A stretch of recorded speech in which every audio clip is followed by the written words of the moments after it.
37वें अंतर्राष्ट्रीय trade fair में लोगों की रोजाना भारी भीड़ देखने को मिल रही है। यहाँ मौजूद अलग अलग राज्यों के पवेलियंस में स्टार्टअप इंडिया से लेकर पारंपरिक सामानों की धूम भी दिखाई दे रही है।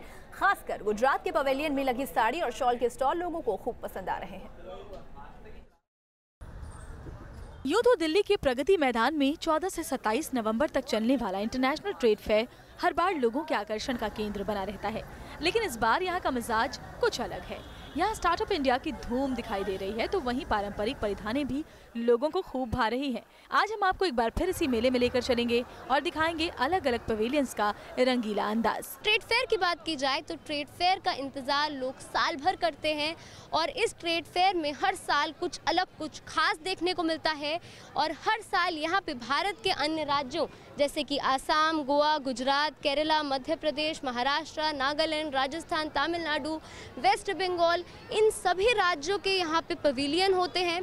तो आइए आपको भारत की सांस्कृतिक विविधताओं से रूबरू करवाते हैं। 37वें अंतर्राष्ट्रीय व्यापार मेले में हम आपको सबसे पहले गुजरात पवेलियन लिए चलते हैं। एक तरफ जहां गुजरात के विधानसभा चुनाव ने देश का मिजाज सियासी कर दिया है, वहीं गुजरात स्टॉल पर लगे पारंपरिक कपड़ों को महज देख भर कर ही आप इन सर्दियों में गर्माहट महसूस करने लगेंगे। सबसे पहले हम आपको इस स्टॉल पर मिल रहे रंग बिरंगे शॉल से रूबरू करवाते हैं। ये शॉल दिखने में जितने चटकदार हैं, उतने ही इन शॉलों के अंदर गर्मी भी है। भारत की खूबसूरती है यहाँ का परंपरागत हस्तशिल्प और यहाँ की विविधता। अभी मैं आ गई हूँ गुजरात के एक स्टॉल में जहाँ पे खास तरीके की हाथ से बनी हुई शॉलें मिलती हैं और ये सारी ही शॉलें हाथ से बनी हैं। इस पे जो काम किया जाता है, कढ़ाई की जाती है, ये भी खास तौर पर हाथ से किया जाता है। और ये सारा जितने भी शॉल्स आपको नज़र आ रहे हैं, जितना भी कलेक्शन आपको यहाँ पे नज़र आ रहा है, ये खास तौर पे गुजरात से बनकर यहाँ पर आया है। इन शॉलों को बनाने के लिए काफी मशक्कत करनी पड़ती है, चाहे इसमें रंग भरना हो या फिर कढ़ाई का काम। हर काम को बारीकी से करना पड़ता है और इसमें काफी लंबा वक्त लगता है। डाई बनता है, हाथ से बनता है, पूरा हाथ से ये बुनाई बनता है। उसके बाद ये मिरर लगाते हैं हम। और जैसे इस तरीके की जो कढ़ाई होती है, हाँ, ये कढ़ाई होता है, वांकिया बोलता है, वांकिया डिजाइन। क्या होता है? वांकिया डिजाइन।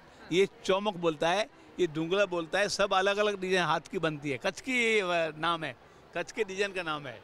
तो कच्छ से ही आता है ये सारा? कच्छ से आते हैं ये, फिर ये हाथ से बनता है, ये एम्ब्रॉयडरी लगाते हैं। इन सर्दियों में भले ही आपको शॉल की ज्यादा जरूरत महसूस हो रही हो, लेकिन गुजराती साड़ियों के बिना आपका सफर अधूरा होगा। यहाँ रंग बिरंगी साड़ियाँ भी लोगों को खूब भा रही हैं। इन साड़ियों पर हाथों से इस तरह से कारीगरी की गई है कि आप बरबस की तरफ खींचे चले आएंगे। खासकर बांधनी साड़ी की खूब डिमांड दिख रही है। सर, इसके साथ साथ और कौन से काम हैं जो कि खास तौर पे गुजरात में किया जाता है? बांधनी बंदेज वाला है ये, फर्स्ट ये टाई एंड डाई कच्छ के बंदेज फेमस है बहुत। सर, इसको बांधनी क्यों कहते हैं? बांधनी, ये बंदा जो है ना, इसकी ये बांधनी बोलते हैं, इसके बंदेज। इसके बाद भी मिरर लगाते हैं हम, हमारे औरतों लगाती है। अच्छा, तो क्या इसको बांधनी कहते हैं? इसमें पहले कुछ बांध दिया जाता है? बिन्नी बांध के ऐसे, ये बिन्नी बांध के बांध देते हैं। इसके बाद कलर होता है, 3 बार कलर होता है, फिरोजी होता है, वाइट होता है, ब्लू होता है, तीनों। हालांकि इन शॉलों और साड़ियों की कीमतें ज़रूर ज़्यादा हैं, लेकिन ग्राहकों को इससे कोई फ़र्क नहीं पड़ता। जो इन शालों और साड़ियों के दीवाने हैं, उनकी नज़र और कहीं नहीं जाती। तो बांधनी एवरग्रीन होती है, इसका फैशन कभी भी आउट नहीं होता। तो गुजराती शॉलें, गुजराती साड़ियाँ सभी बहुत सुंदर होती हैं। तो आप इसीलिए आए हैं यहाँ पे खास तौर पर? हाँ, नहीं, गुजराती भी और भी देखने के लिए आए, बट ये अट्रैक्शन होता है गुजराती चीज़ों में। आउट ऑफ फैशन नहीं होता कभी भी, हमेशा रहती हैं ये चीज़ें। मैं इस्तेमाल, हाँ, इनका कुछ नहीं बिगड़ता, अच्छी रहती हैं। ये शॉल भी, साड़ियाँ भी सब एवरग्रीन रहती हैं। जैसे आउटडेटेड हो जाती हैं बहुत सारी चीज़ें, पर ये ऐसा है कि आज खरीदे तो हमेशा चलेगी ये चीज़। ऐसा नहीं है कि यहाँ सिर्फ महिलाओं के लिए ही खास इंतजाम है, बल्कि बच्चों के लिए भी खास स्टॉल लगा हुआ है, जहाँ एक से बढ़कर एक खिलौने आपको मिल जाएंगे। चाहे बच्चों के लिए रैटल हो या फिर लड्डू, यहाँ आकर आप हर तरह के खिलौनों की खरीदारी कर सकते हैं।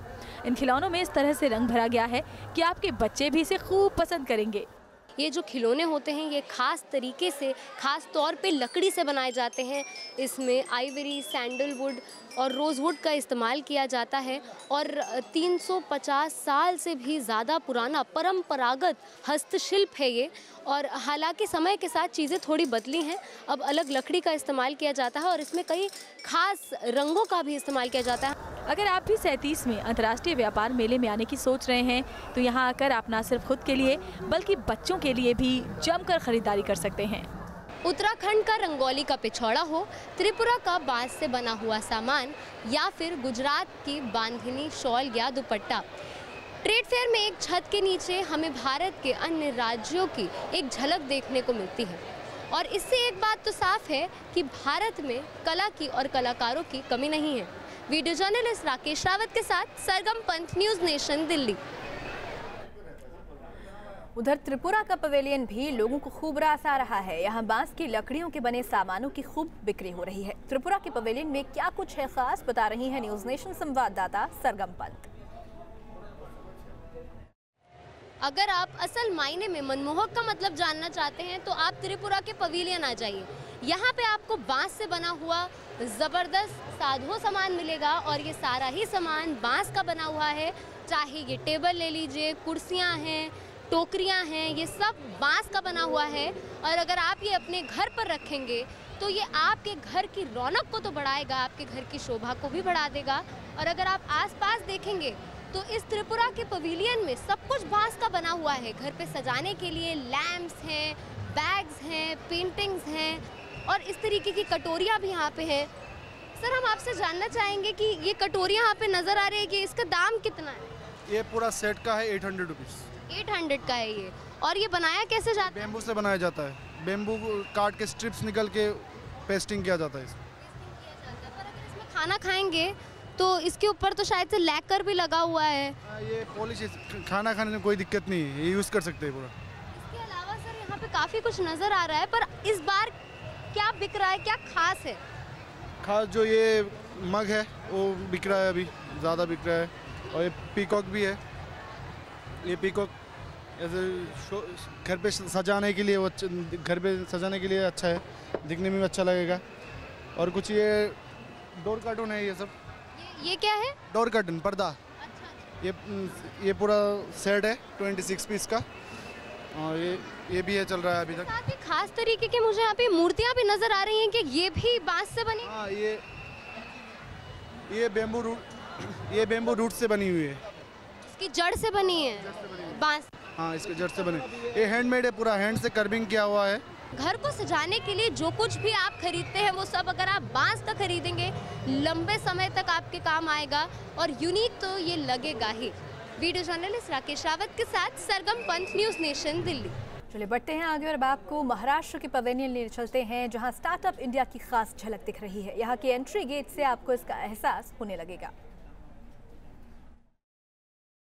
महाराष्ट्र पवेलियन का एंट्रेंस है देश का पहला इंडिजिनस कमर्शियल एयरक्राफ्ट का रेप्लिका, जिसे कि एंट्रेंस पॉइंट बनाया गया है, जिसे कि एंट्रेंस गेटवे बनाया गया है महाराष्ट्र पवेलियन का। और इस महाराष्ट्र पवेलियन का जो एयरक्राफ्ट रेप्लिका जो कि एंट्रेंस सेक्शन बनाया गया है, उसी में ही महाराष्ट्र के अलग अलग जगहों की खूबसूरती भी शोकेस की गई है कि आखिरकार महाराष्ट्र जिन चीज़ों के लिए जाना जाता है। और ये पहला इंडिजिनस, देश का पहला इंडिजिनस कमर्शियल एयरक्राफ्ट बनाया है कांदीवली के कैप्टन अमोल यादव ने, और सरकार की तरफ से पूरा सपोर्ट है उन्हें। और इसलिए इस बार महाराष्ट्र पवेलियन का जो थीम है स्टार्टअप स्टैंडअप के तहत बिल्कुल भी बखूबी उसको डिज़ाइन किया गया है और इस चीज़ से बिल्कुल फिट बैठता है जिस तरह से नई नई चीज़ें इस बार शोकेस की गई है महाराष्ट्र पवेलियन में। कैप्टन अमोल यादव के भाई प्रशांत यादव हमारे साथ हैं। प्रशांत जी, कितना प्राउड है कि आप अंतर्राष्ट्रीय व्यापार मेले में जो पवेलियन है उसका एंट्रेंस ही एयरक्राफ्ट का रेप्लिका रखा गया है? It's a very proud moment for us. Captain Amol की 17 साल की मेहनत है ये कि हम भारत का पहला इंडिजिनस हवाई जहाज़ बना पाए। ये हवाई जहाज़ पूरी तरह से बॉम्बे में, इंडिया में बना है। इसमें जो इंजन लगा है ये हमें बाहर से इंपोर्ट करना पड़ा। उसके अलावा सब जो चीज़ें हैं ये हमने इंडिया में खुद डिज़ाइन की है। हमारी कोर कॉम्पिटेंसी है टीम की डिज़ाइन और मैन्युफैक्चरिंग हम करते हैं। और हमारा आगे का विज़न ये है कि महाराष्ट्र में जो 31 एयरपोर्ट्स है जिसमें से सिर्फ 4 कनेक्टेड है, बाकी जो 27-28 एयरपोर्ट्स है उसमें कनेक्टिविटी नहीं है। तो जो छोटे साइज़ की हवाई जहाज़ है 6 सीटर और 19 सीटर जो एयरक्राफ्ट हम मैन्युफैक्चर करते हैं उससे हम पूरे महाराष्ट्र को कनेक्ट कर सकते हैं। जो रीजनल कनेक्टिविटी की हमारी उड़ान स्कीम है उसके लिए हमारा 19 सीटर एयरक्राफ्ट बेस्ट सूटेड है। 6 साल लग गया हमें डिज़ाइन करने। तो 6 साल लग गया देश के पहले इंडिग्नस कॉमर्शियल एयरक्राफ्ट को बनाने में, जिसका रेप्लिका यहाँ पे शोकेस किया गया है। और महाराष्ट्र पवेलियन भारत सरकार की थीम स्टार्टअप स्टैंड अप पे बखूबी फिट होता हुआ और बखूबी सभी चीज़ों को शोकेस करता हुआ अंतर्राष्ट्रीय व्यापार मेले में नजर आ रहा है। दिल्ली से वीडियो जर्नलिस्ट राकेश रावत के साथ हर्षद अनवानी, न्यूज़ नेशन।